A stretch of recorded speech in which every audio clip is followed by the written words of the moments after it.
Ladies and gentlemen, the story you are about to hear is true. The names have been changed to protect the innocent. Dragnet is brought to you by Chesterfield, made by Liggett & Myers, first major tobacco company to give you a complete line of quality cigarettes.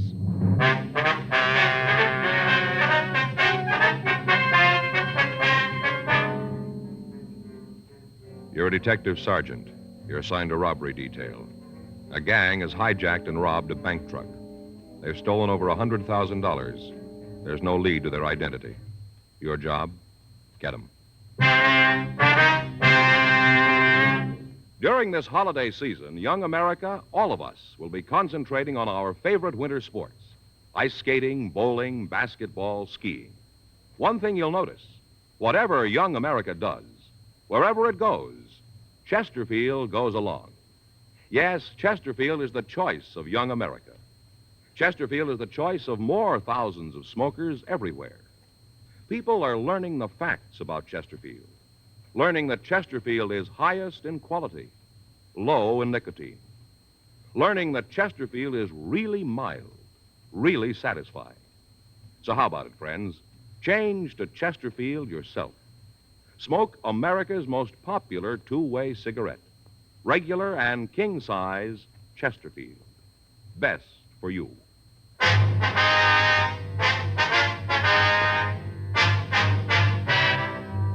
Dragnet, the documented drama of an actual crime.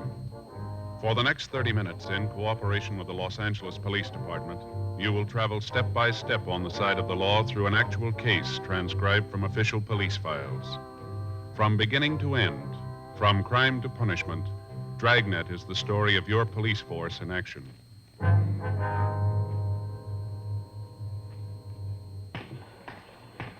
It was Thursday, June 5th. It was warm in Los Angeles. We were working the night watch out of robbery detail. My partner's Frank Smith. The boss is Chief of Detectives Thad Brown. My name's Friday. I was on my way back from the business office, and it was 10:52 p.m. when I got to room 27A. Robbery. Did you get him? Yeah, here's the gun. You got the double-aught buck? Yeah, Jack. Here you go. Any word yet? No, we ought to be hearing pretty quick. Nothing from Herman and Benson, huh? Last we got from them, they were over on Hobart. No action there? Nothing. I get it. Robbery Friday. Yes, ma'am. That's right. Well, when was this? No.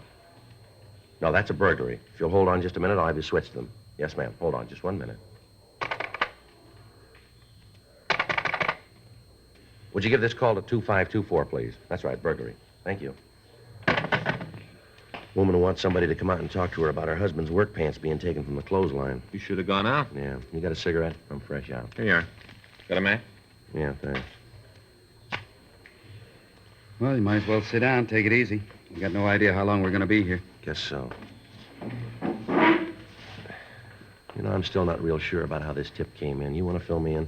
Call came through this afternoon. Man refused to give his name, just said he had some information he thought we'd like to have. No idea who it was, huh? No. Said it wasn't important. Went on to say that he could tell us where to pick up the men who held up the bank truck. Well, I figured it might be a crank, so I asked him how we could be sure the story was true. how'd he answer that? Said he could prove it. Said he had some of the serial numbers on the stolen bills. You check out? Yep. Gave me the numbers from 10 of the 20s. I checked the serial numbers. They're good. And that's when he said he'd call back, huh? Yeah, said he'd call tonight around 10 and give us the address where we could pick up the men.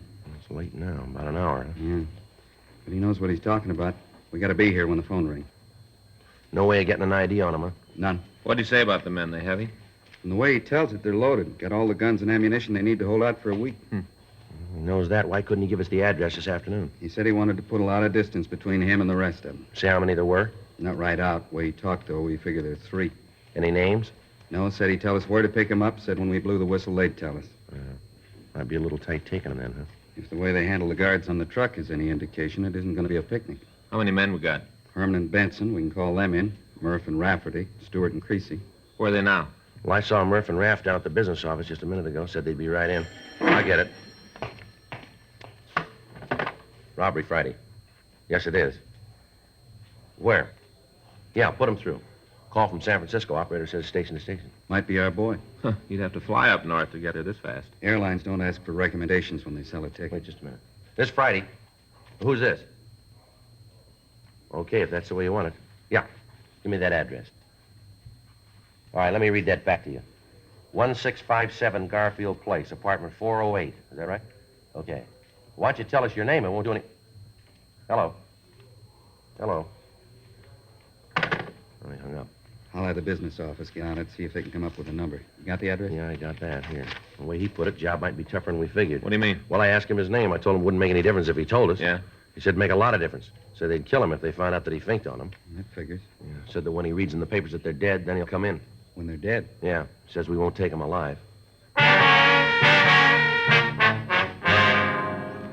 10 days previously, on Thursday, May 26th, 3 men had stopped an armored truck on its way to the Federal Reserve Bank.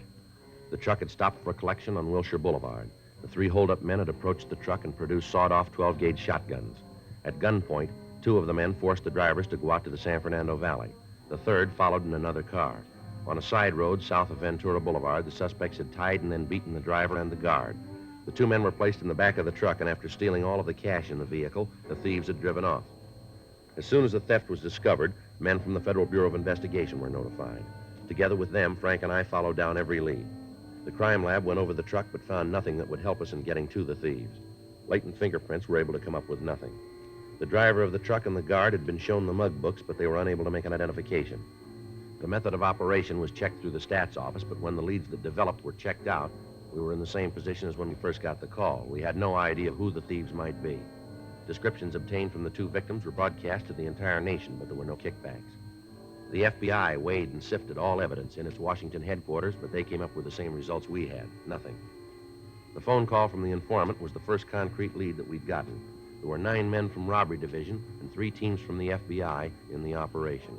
From the information we had, we knew the suspects were armed and they were dangerous. The people in the building were gotten out of their apartments. The building itself was completely surrounded.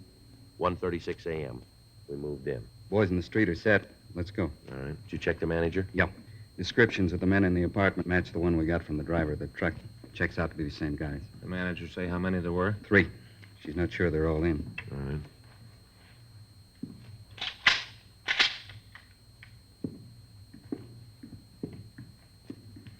Sounds like somebody's moving around in there. Yeah. You ready? Yeah. Let's go. Police officer, stand still. What are you doing in here? You here alone? Yeah, alone. What are you looking for, convention? Where are the other 2? What two? Nobody else, Joe. Closet over there looks like an arsenal, loaded with guns. Couple of sawed-off shotguns. You guys got no right to come in here like this. I don't know what you're looking for, but you ain't gonna find What's it. your name? Hank Peterson. You rent this apartment with 2 other guys. Manager tells us that they're Harvey Fitzgerald and Lou Colton. Is that right? Yeah, they live here. Where are they now? I don't know, out. Maybe to a movie. I don't know. When do you expect them back? Well, look, they're big fellas now. They don't have to get me to sign a report card. They do what they want. They went out. I don't know where. They didn't tell me. They also didn't tell me when they'd be back. Well, what's this all about? Where'd you get those guns in the closet? They don't belong to me. Who do they belong to? One of the guys. Which one? Why are you coming in here and asking all these questions? I ain't done nothing. You got no beef with me. I know anything about the guns. Maybe Lou likes to hunt. I don't know. They belong to Colton, huh? Yeah, he brought them. You don't know where he is now? I told you, if I knew where he was, I'd tell you. I don't want any trouble. I don't like to have people pointing guns at me. Would you put that one away? Turn around. What? I said turn around. Get over to the wall. Put your hands up on it. Big deal. What happens now? You kick my feet out and I fall down? Stand still. I'll get it, Joe. You're gonna find nothing on me. I tell you, I'm clean. Nice try, Peterson. Here's a .38 Colt. Joe had it in his belt. You go around pretty heavy for a fellow that doesn't want trouble, don't you? I carry a lot of money. Sometimes I think some guys are trying to take it away from me. I gotta protect myself. Yeah. Anybody's got the right to protect themselves. Yeah, you got a permit for this gun? No, I didn't get around to it yet. I'm going to, though, right away. I'll get one. You know how it is. You mean to do something, but you forget. Hey, can I stand up straight now? Yeah. Come on, Peterson. Get your hands behind you. Maybe you guys will tell me what this is for. What are you looking for? We'll tell you downtown. You know you're making a big mistake. Is that right? Well, sure, you really call this one wrong. You're dragging in an innocent man. I'm clean. I made a mistake when I didn't register the gun. I'll cop to that, but that's the edge. I don't go past there. No, you got it wrong, Peterson. Read me how. We got you going in for the bank truck robbery. You and your 2 friends, you're going to stand for it. Keep talking about my 2 friends. I got no friends. I move in with a couple of fellas. Now, all of a sudden, I got a piece of some action they're shoving. You got it wrong, cop. You ain't going to tell us you happened to be here at the wrong time, are you? Look, I'm from Chicago. I got a lead on a job out here. It gets cold in Chicago in the wintertime. I don't like the cold. Get a lead on a job out here in California, so I put an ad in the paper telling how I'd like to drive out with the guy, share expenses. The fellow that answers the ad wants to leave when I got to go is Lou Colton. I took a third of the tab driving out. We got into town. He's got this apartment lined up, this one right here. I got no place to stay, so he says for me to pad down with him. That's it. The beginning, the middle, the end. Anything outside of that, I don't know. If you got trouble with Lou, then take it up with him, but don't make me fit in. I got no part of the action. I don't want any. What about the gun? Hmm? The gun you had on you. I tried to explain that. I meant to get a permit for it. I didn't get around to it yet. What about the ones in the closet? Well, talk to Lou. They belong to him. Maybe he's going to open a museum. All right. Let's get out of here. Come on, let's go. Look what you did to the door, breaking it up like that. No reason. All you had to do was knock. Landlady's going to be pretty sore about it. I'd have let you in if you'd have knocked. Breaking up a door like that, she's going to be real sore. Probably won't talk to me. Well, it's going to be a while before she's got the chance.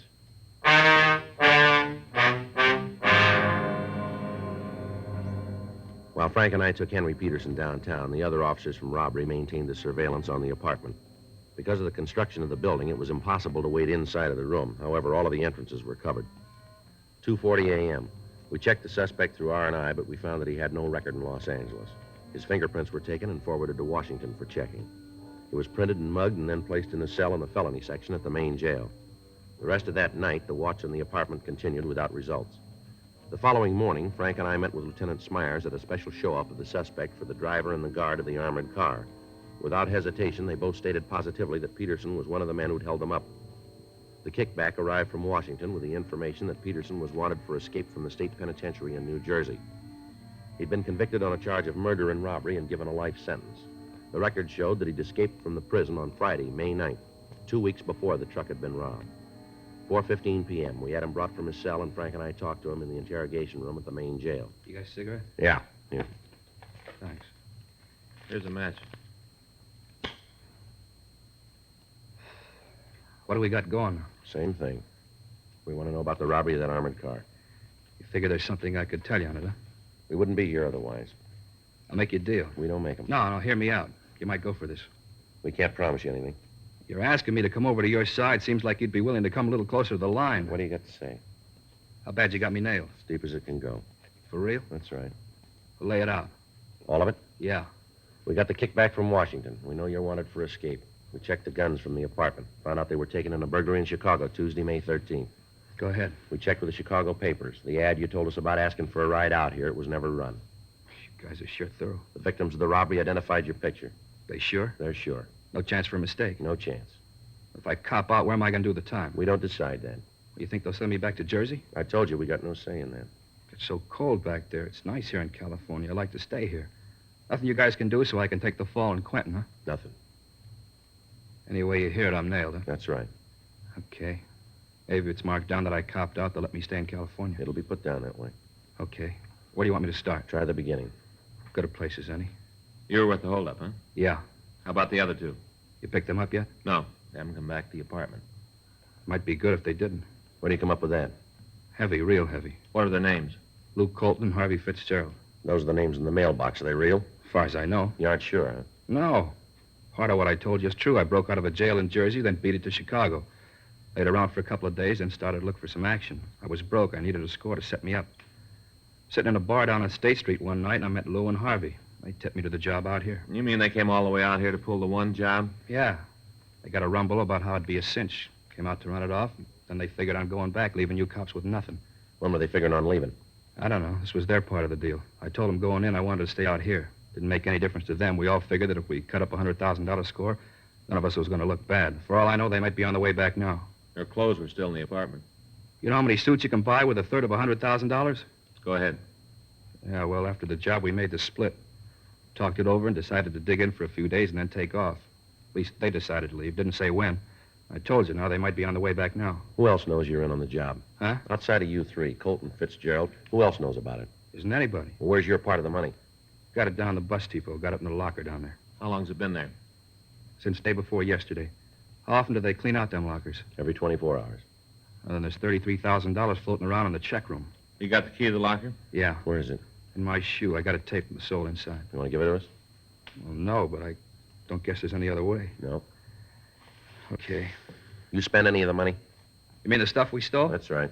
No, not a dime. Why do you ask that? Who else might know the serial numbers on the bills? Well, nobody. Nobody but us, and I guess the guys at the bank, they got a record of them, I guess. How about Colton and Fitzgerald? They spend any of their part? I don't know. You got to ask them that. The car you drove out after the armored truck, who'd that belong to? Colton. It's the one we drove out here in. What kind of car is it? Plymouth, 1952. What model? Sedan. Color? Light blue. You know the license number? No, I never paid any attention to it. What state's it out of? Illinois. Who drove the car when you went on the holdup? Harvey? Fitzgerald, huh? Yeah, he drove the car, and Lou and I went in the truck. Either of them been arrested before? Well, I'm not sure, but I think Lou fell in New York. I'm not sure, though. How about Fitzgerald? No. At least he never said anything about it. Only way I knew about Lou is that he talked about the food in Sing Sing. That's the way I knew about him. You know what he fell for? Armed robbery, I think, and there was a kidnap rap, too, but he beat it. He out clean? I don't know.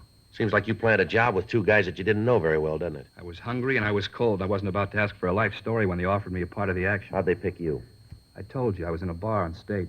Lou and Harvey came in. Both of them were carrying a load. I was sitting there drinking beer, just the three of us in the place, and Lou was drinking pretty heavy. He gets in a beef with the barkeep, and I saw the roll he was carrying, so I figured that if I could take his side in the brawl, maybe I could make a touch. We walked out of the bar, and he offered to buy me a meal. Next thing I know, I'm on the way to California. I'm a partner in a piece of goods that looks safe. All that time in the car, and you didn't find out anything about your two partners? We drove straight through. And we weren't driving, we were sleeping. Anyway, I wasn't a solid member of the club. I wasn't about to get my nose mashed in for having it someplace where it didn't belong. I figured if they wanted me to know something, they'd tell me. You go with them for the guns? No, they already got nose when I fell in. You knew they were stolen. Guys turn up with that kind of muscle and can't come from anywhere else. Sure, I knew it was stolen. Colton and Fitzgerald have any friends out here? No, not in L.A. Anywhere on the coast? Well, I hear Lou's got some people up north. Where? Maybe San Francisco, Marin County, I don't know. Might even be Oakland. Somewhere around the Bay Area. They say anything about going up there? No. Of course, they might have. The way Lou likes to eat. Coming out here, he'd go 10 miles out of the way because he knew a place that had a good chili size. Think nothing of it. Never saw anybody who liked to eat so much. Real gourmet. Only with him, it was glutton. He mentioned any names of people he knew up north? No, just said he had people. Anything about the car they're driving that'd make it easy to spot? What do you mean? Well, like a dented fender, a scratch, anything to identify it. Yeah, it might be something. There's a kind of scratch in the back left fender, I think. Woman backed into us on the way out here. Cut right through the metal. You think of any reason why they might ditch the car? No. We kept a close tab on the papers right after the job and looked to see how much you had on it. When we didn't see anything, we figured the car was all right. I don't think they'd ditch it. It'd be pretty easy to trace. Lou owns it outright. Unless you want to try to grab cold plates, he'd drive it like it was. Okay. We'll get you your things, and you can come over to City Hall and make a statement. How about the key to the locker? Oh, yeah. There it is. Probably some money due on the package I'll have to owe you. We'll take care of it. Too bad, isn't it? What's that? $33,000. I haven't got the dough to bail out the package. Well, it works out even. What? We'd have no place to spend it.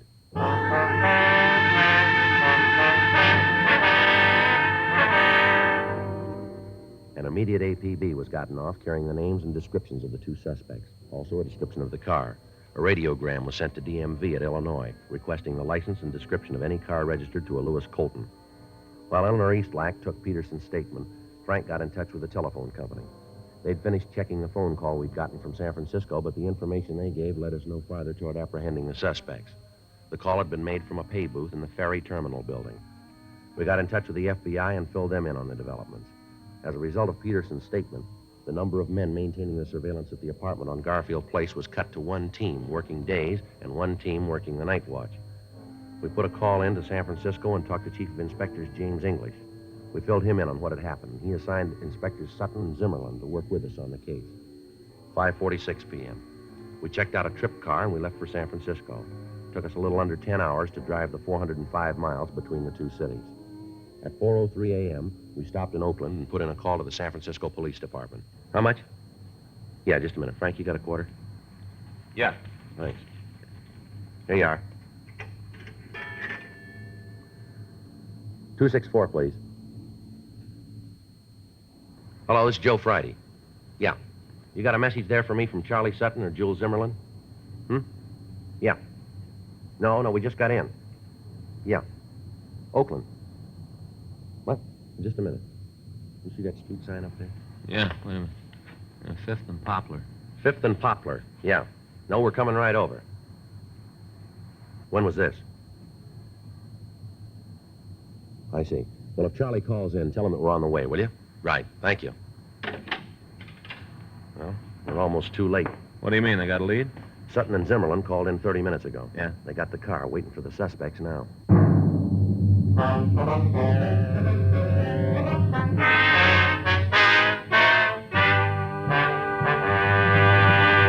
You are listening to Dragnet, the authentic story of your police force in action.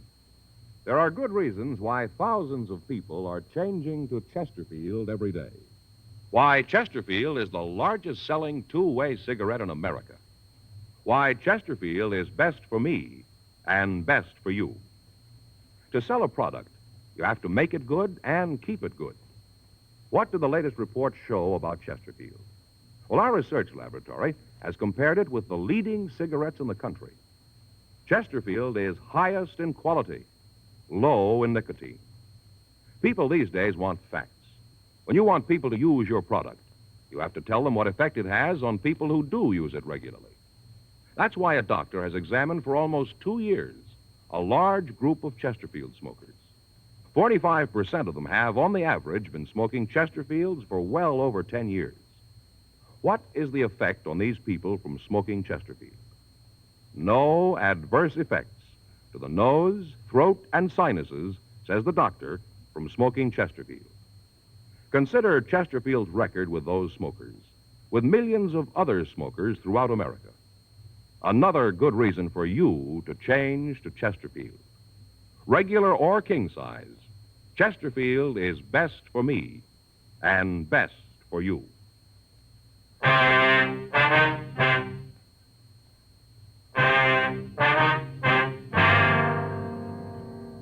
The address the business office had given me on the phone was a large garage located at the corner of Union Avenue and Lynch Streets. When Frank and I got there, we met with Inspectors Sutton and Zimmerlin. They told us that when they'd gotten the APB, a call had gone out immediately to the officers in the city to be on the lookout for a 1952 blue Plymouth with a dent in the left rear fender and carrying Illinois license plates. The suspects had parked the car in a no-parking zone on O'Farrell Street between Taylor and Mason Streets. At the peak hour of traffic, the car had been towed away from the parking place and left in a garage. While it was in the garage, the information on it had been received from our department, and an immediate stakeout was placed on it. We felt reasonably sure that the suspects would return for the automobile. They had no reason to think that there might be anything wrong. The address of the garage had been left so that they might find the car. All that would be necessary to release it would be the payment of the fine for overtime parking along with the towing and garage fee. The garage itself was a large building. It provided 4 stories for parking. The suspect's car was on the basement level. We were able to keep watch on it from a small office near the exit ramp. The attendants were instructed to act as if nothing was wrong when the suspects came in. Once we knew that they were in the building, the entrances and exits would be blocked and they would be taken into custody. There was nothing to do but wait. 5:30 a.m., no sign of Colton and Fitzgerald. 6:15 a.m., Frank went out and brought back some hot coffee. 6:45, 7 a.m. People began to come into the garage to get their cars, but not the 2 suspects. The later it became, the more difficult it would be for us to take the 2 men into custody. If there was going to be any shooting, we'd be in a bad position with civilians in the range of fire. 7:30, 8, 8:04 a.m. Somebody coming down there. Yeah. You see who it is? No. Jules. Yep. You and Charlie want to cover the other side? Right. And watch it. We should be able to get a pretty good look at him. Yeah. Lousy deal. You parked the car and it's towed off the street. What kind of town is this? They got a sign. You should have put it in the garage. You and your smart ideas. You read. Why didn't you see the sign? Who can tell you when... It's Colton and Fitzgerald. Yeah. You see Jules and Charlie? Wait a minute. Yeah, over by the gray Merc. Looks like they're all set. All right, let's go. Now, let's get this crate out of here. Ask the Brink to the rope if you got. Where did the cops pick their bank? They should have been more than you. Gilman said it was the right thing to do. Look, you don't have to think. If I wanted somebody for that, you'd still be back east. You know one of these days you're going to open that mouth just a little too wide. Yeah, what do you guys want? Police officers, you're under arrest. Runner! Hit him off, Jules! The ramp, Joe. I'll get him.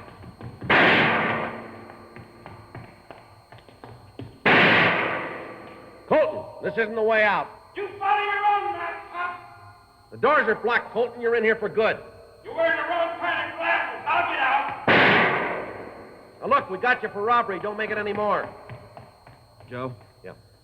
He's over in the corner. How about Fitzgerald? Sutton and Zimmerman got him. 2 of their guns in their lap. On no part of trouble. Colton doesn't figure it that way. I'll try to get around him. All right, watch yourself. Keep those people back out of the doorway. Go on, Frank. I'll cover you. You come near me, Pop, I'll kill you. There's 3 more, Colton. You aren't going to get by all of us. Your partner quit. Why not be smart like him? He's not smart, he's scared. All right, Colton, I'm coming to you. You do and you'll be dead when you get here. Throw down that gun. Colton! Colton! You see him, Joe? No. Take it easy, Joe. Colton. How about it? He's hit. I can't tell how bad. He's still got the gun. Colton! You can hear me? Throw that gun out here. Nothing. Come on. Better call an ambulance. Right. Never should have taken us. Better take it easy, Colton. You're hit where it shows. Never should have taken us. Two of you, two of us. You got it wrong, mister. Huh? You were outnumbered going in.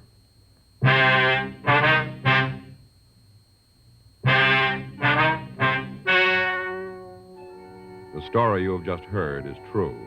The names were changed to protect the innocent. On September 18th, trial was held in Department 92, Superior Court of the State of California, in and for the County of Los Angeles. In a moment, the results of that trial. Now, here is our star, Jack Webb. Thank you, George Fenneman. The Chesterfield Christmas carton is the most talked-about gift of the year. It features the covered bridge, which, of course, inspired the Kissing Bridge song, now a highlight of the Radio City Music Hall Christmas show. The carton itself is featured in most of the 1,300,000 retail tobacco stores coast to coast. This Christmas, do what I'm going to do. Give America's most popular two-way cigarette, regular and king-size Chesterfield. Best to give, best to get for Christmas.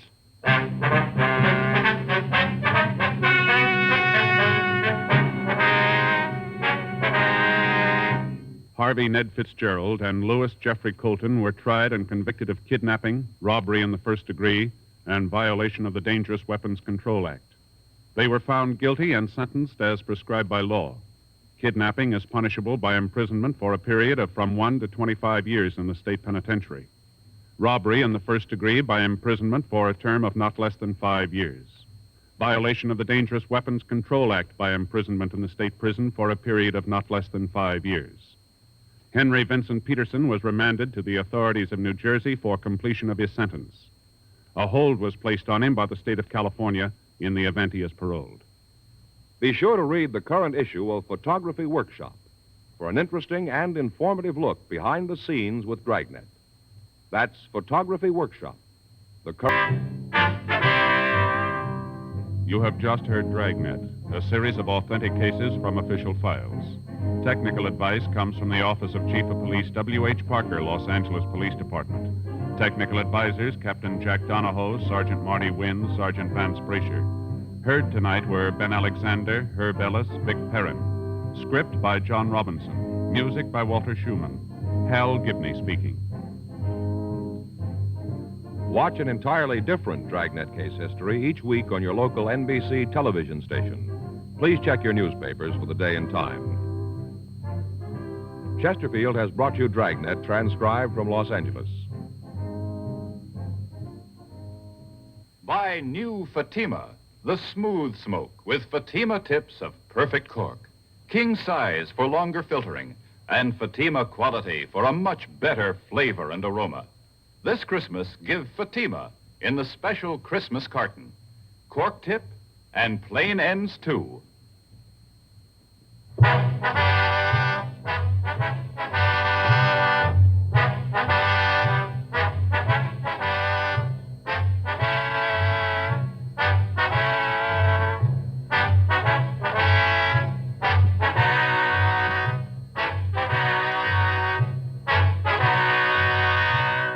Hear Merrill Muller and the news next on the NBC Radio Network.